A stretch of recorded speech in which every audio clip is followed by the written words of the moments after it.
What is up, guys? Joe on Twos. We're back. Another video. This one's going to be kind of maintenance-esque. I'm not really going to be doing the work, but I'm doing stuff to the bike. Thought I'd let you guys know what's going on. It's about that time. It happens to everybody.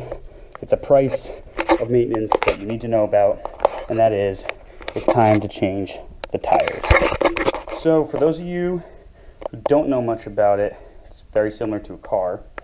You can see right here where the wear bar is that it's becoming, try to find another one up here, they're becoming flush with the tire, as you can see down there. And another thing to note is that this tire is also starting to get old. Tires are normally good for 5 years. This one's 4.5, but it also did a lot of sitting before. And as you can see right there, 39 stands for the 39th week, and 15 stands for 2015. This tire's about 4 years old. It's been through a lot of heat cycles though, and it's starting to wear out. Front's the same, so we're going to get them swapped out. Little shout out to those who have reminded me to use the proper tools for the proper things. First thing first, we're going to loosen the rear axle, and as you see, I have my handy dandy toolkit that comes in the back of the bike. And if you still have your toolkit, it will have a tool that fits perfectly onto your rear axle. Last time I used a pipe wrench. Don't do that.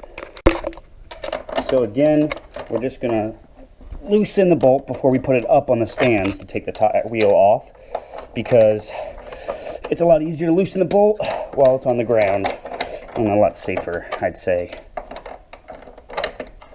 Alright, that definitely loosened up. Next is to loosen the front axle bolt. So correct me guys if I'm wrong, my toolkit doesn't have something that fits the front axle bolt. Others might. Pretty simple though. I'm just going to use a monkey wrench. Should easily do the trick, but let me know if you guys know otherwise about if I'm supposed to have it or not. Just a note, that's actually really tight. I'm not using a monkey wrench, I'm using sockets the right way. Bolts are loose. We're going to lift the bike up and take the wheels off. Since I'm coming from the gym, so I'm a little tired. Since my bike's going to be standing for a couple days probably, I like to, and plus it's just easier to get the front wheel off. When it's on a triple tree stand, as you see, it does not pick up the bike from here, picks it up from the upper triple tree. Find it's a lot more stable for the bike, so I feel a little bit safer leaving it like this for a couple of days. You can use the lowers. I've done it using the regular front bike lift. The back's regular, but I just like the traditional front one. So now we're going to move to finishing off the rear. Pretty simple, just going to take the bolt off, slide the axle out, bada bing, bada boom. As I take things off, I put them in order. Axle nut comes off. It has a specific orientation, ridge out. So what I do is I take it off and I lay it like this. It's going to stay right here. And same with this washer. Not sure if it has a specific orientation. It looks pretty much the same, but just keep it the same as always. Set it right there. Now I know exactly how that goes on. Watch out for your spacer blocks. I like to leave them as they are, but they might slip out as you do it. Also, another note, you're going to want to find something to wedge underneath here. It makes the tire a hell of a lot easier to get off.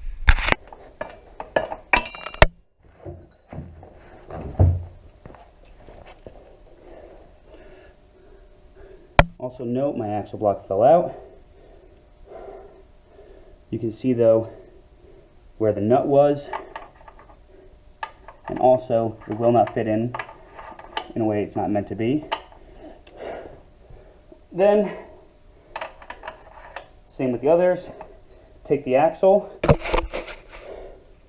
You can inspect it, you see it's in good shape. We're going to leave that right here.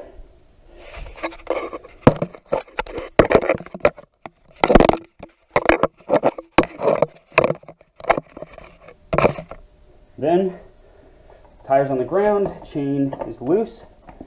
You're just going to pop the chain off of the sprocket. And the caliper is also, this caliper is held in by the axle. So notice how it's going to hang. So this is always a pain. If you can get this.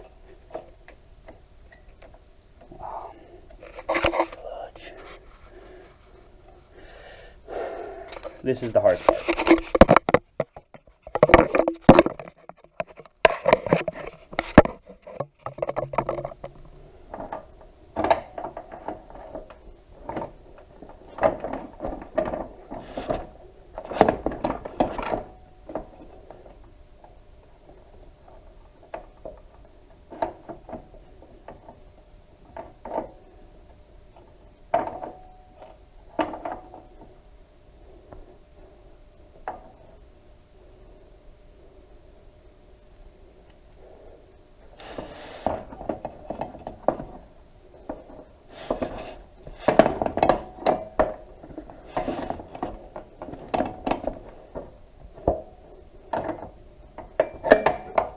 Notice how I can slide this out,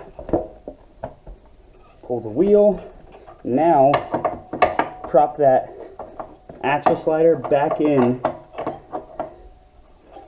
so that,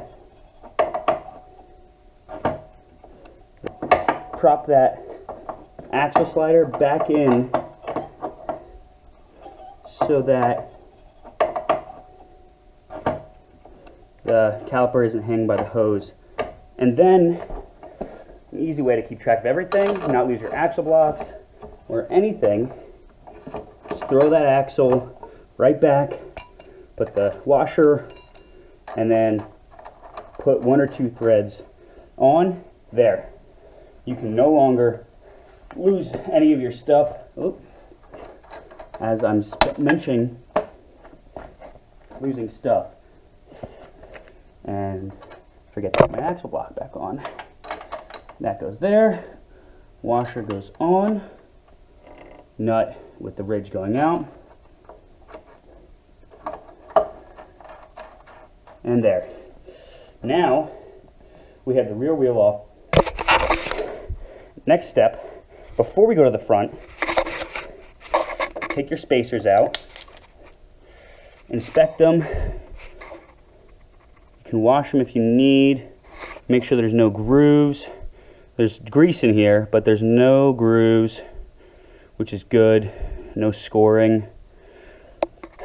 Set those. You don't want to lose those. You also don't want to send them when you go. You can check your seals. Mine are all good, looking healthy. You can check your inner bearing. It should not be melted to the actual wheel. It should be free flowing like this. You want to take a picture of both sides of your rims to see the condition that they are, as to make sure that they don't get damaged anymore.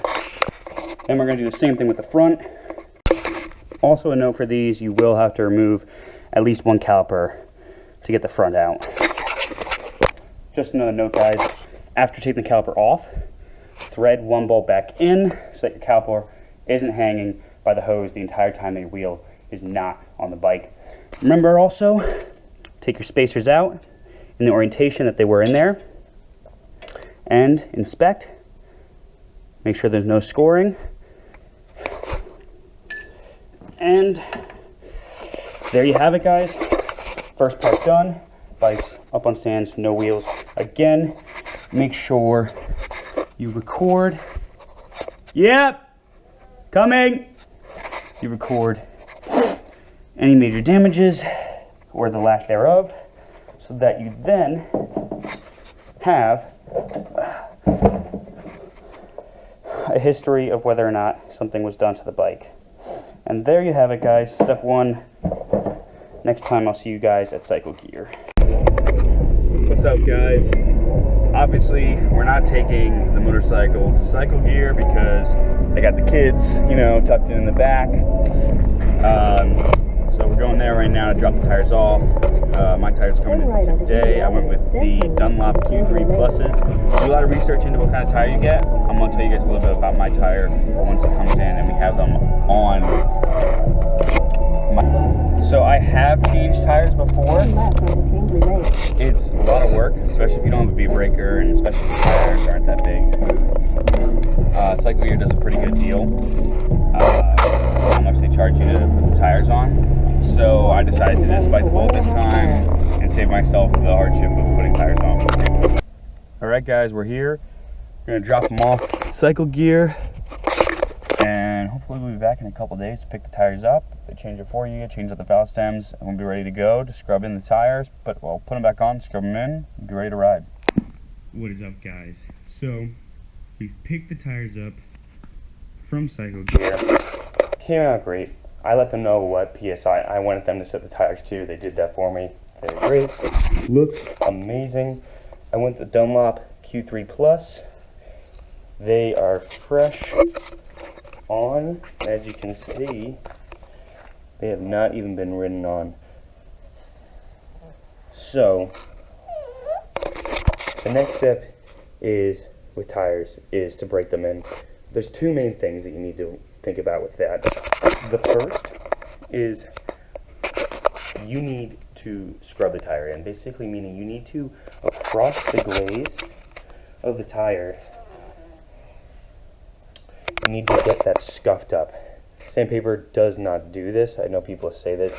You want to go out, do some figure eights, slow speed stuff, just grinding the tire along the ground while you're riding. Great time to practice your slow maneuvers, and it scuffs up the tire, increases surface area, and gets that kind of shine, which is kind of not necessarily slippery, but not as great at catching off that tire because it's fresh rubber, it's smooth. It hasn't been abraded yet. Next thing is you need to make sure they go through a heat cycle. So you need to make sure you go on a nice long ride too. Tomorrow I'm going on a long highway ride and then some not too terribly hard back roads to get to a ride I'm doing, and that should be plenty enough to get these tires ready to roll. I'm going to get them heated up on the highway, and then I'm going to start gradually going through corners, not pushing it right away. That's how so many people slide out doing that. I'm going to slowly work it until I feel that the tire is fully scuffed up. If you have any questions, let me know, especially about the Dunlop Q3s. Q3 Pluses. I'm really excited about this tire. A lot of great reviews. Really hot, really sticky tire. I'm hoping it performs as well as they say. I'll let you guys know how it is, and then I'll talk more about that tire in a future video. Anyway, I'll catch you guys next time on Joe on Twos. Ride safe, everybody.